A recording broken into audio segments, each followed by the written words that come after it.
Hello friends, I hope you are well. It has been a busy week for me, lots to do, house renovations, but be sure that lots of videos will be coming up next week as I skip a few Bunnings trips to make videos. It seems that Bunnings are certainly a winner out of these COVID times, with many people doing DIY projects around the house.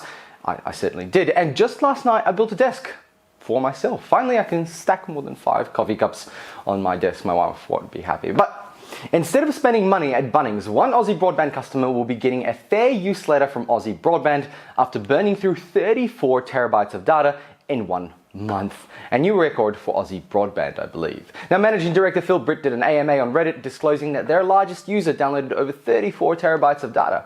The ISP's fair policy stipulates that customers must not use their service in a way that would adversely affect Aussie Broadband's network or reputation. Let me know below what your biggest month of download has ever been.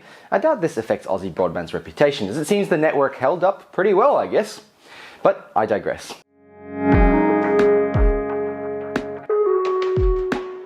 Welcome to the Dirt Report, Aussie tech and telco news with some international tidbits thrown in. Of course, if you want to see more videos like this and other Aussie-based tech and gadget videos, then make sure to tap that subscribe button. We have some interesting news for you today, some of the usual suspects and some new. First off, we have the government making a new advisory council for broadband, which hooded figure will lead this one.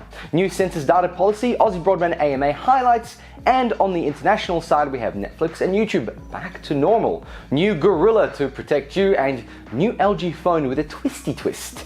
Also, if you like this video in particular, then the like button is a good way to show it. Let's get into our first story. It's no secret, though NBN Co certainly wants to wash it under the rug, that our national broadband infrastructure is somehow lacking. To put it nicely, I think it's supposed to be brushed, but washing just seems so much more cleaner. With the ongoing pandemic and large portion of the population working from home and spending more time at home, it has led to a huge increase in internet use. That's nothing new. What's new is that the Australian government is now establishing a council, an advisory for broadband in Australia. It's the Australian Broadband Advisory Council. Watch out everyone, we have ourselves an advisory council. See, I think if they want advice, they should look to people who are in the coalface. For Britt, Damien Ivering, links below for Phil's Reddit AMA and Damien's YouTube channel if you want to learn more details about the life of an RSP. And in case you may be wondering what the Council of 12 will be doing. Well, the man of many talents, Minister for Communication, Cybersecurity and the Arts, Paul Fletcher, said the council will be advising the government like nothing else before. Here are some highlights. They will advise in mystical ways how the NBN and 5G can bolster Australia's economy. Use a laser pointer to show opportunities to increase the use of the NBN, 5G and other broadband networks in business. For example, where the money is at, right? Educate on financial and cultural behavioral barriers to use the NBN and 5G, pointing to the mind control theories of 5G.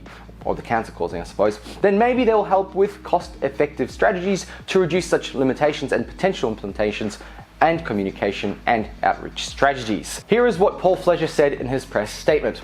Digital connectivity has been at the center of people's lives and livelihoods throughout COVID-19, with businesses and consumers rapidly embracing online means for productivity, connectivity, and social cohesion.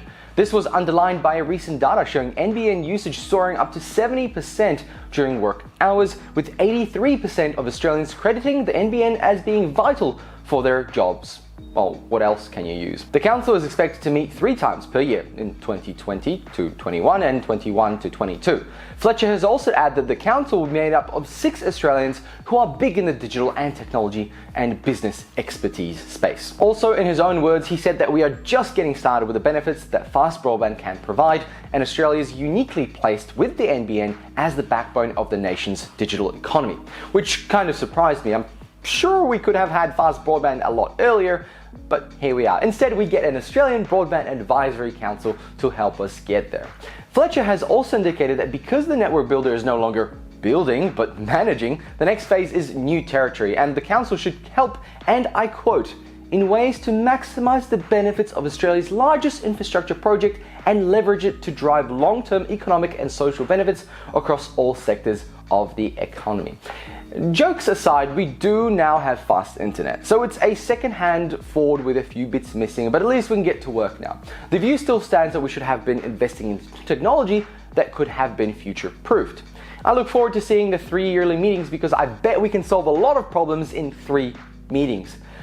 But if they come back and say we should have invested in fiber, I'm going to lose my shit.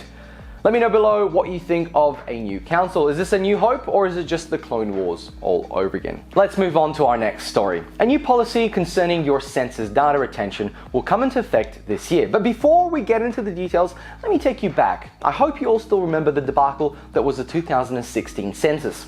Site crashing, security concerns, and rumored cyber attacks that were quite real. The DDoS attacks took down the site for days, and we were to believe our data could be safe. Even though it took a few hours and some stiff drinks to maintain our patience when filling it out, I believe many people did, for the good of the country, of course. I'm keen to see the 2021 census. It's going to certainly be very interesting. In any case, later in 2019, the Australian Bureau of Statistics decided they will move the 2021 census to the Amazon servers. Many businesses take up residence there due to AWS keeping data sovereignty. Though I would like to add, since the American Patriot Act can force any American company anywhere to give them their data if it means that there's some oil and guns in it for them. American pastimes aside, the same-sex marriage survey worked out quite well on the AWS servers, even with the massive influx of voters. So hey, maybe the census will be okay. Also, in the same year, the Bureau had a bit of criticism around keeping your data for 4 years. Specifically, your names and addresses, which technically are not required and do not need to be kept that long. Now we come back around to 2020, where a decision has been made and the Bureau is deciding between only keeping that data for 2 to 3 years. Because holding onto it for 4 years is close enough to saying you're keeping it all the time, since the next census starts again in a year. But they have come back and said they will try to only keep it for 18 months and then extend it for a further 6 months if there is technical or operational requirements. Let me know below if names and addresses should be deleted sooner. After all, the census is a snapshot of the country, not a few individuals and their addresses. Next up, I thought I would share some highlights from the Aussie Broadband AMA. Managing Director Phil Britt had some great insights into the NBN and the future of Aussie broadband.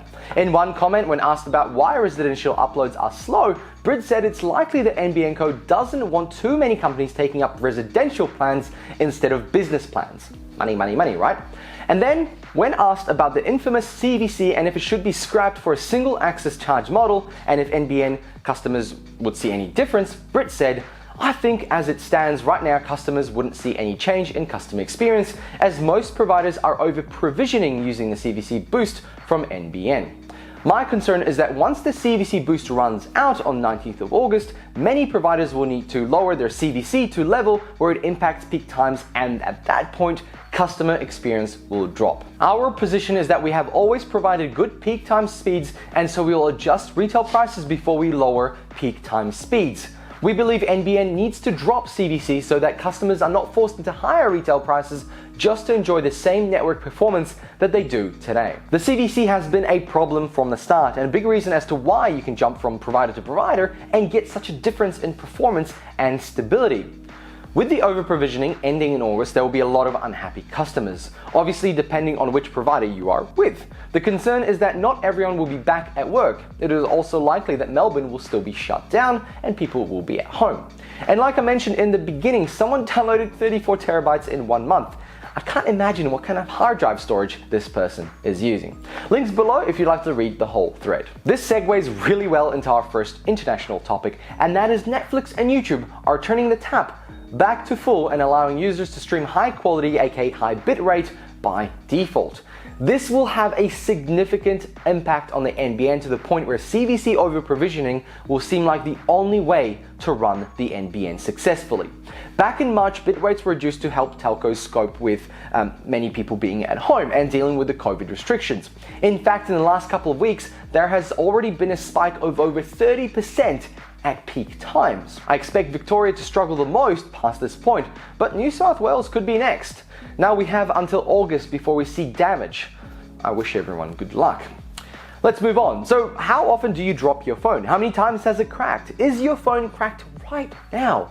Well, fear no more, because if you drop your phone from less than 2 meters, sorry very tall people who like to drop their phones from heights higher than 2 meters, the new Corning Gorilla Glass Victus is here to help.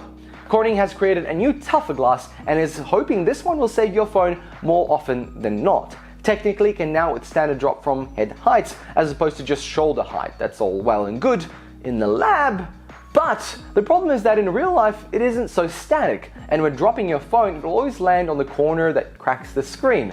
Like the flip of a coin, it's luck that dictates its survival. Let me tell you this, the day my dad took his brand new Samsung phone out of the box, and this was a few years ago, he dropped it on a tiled floor and cracked the screen. Literally the moment he took it out of the box. Let me know below your worst phone destruction story. I'd love to read some. And speaking of phones, this ties in really well into our last story. We got these segues down pat today. I used to have the LG G3, and it was my all-time favorite Android phone. Until my wife, then girlfriend, dropped it and the glass became a spiderweb.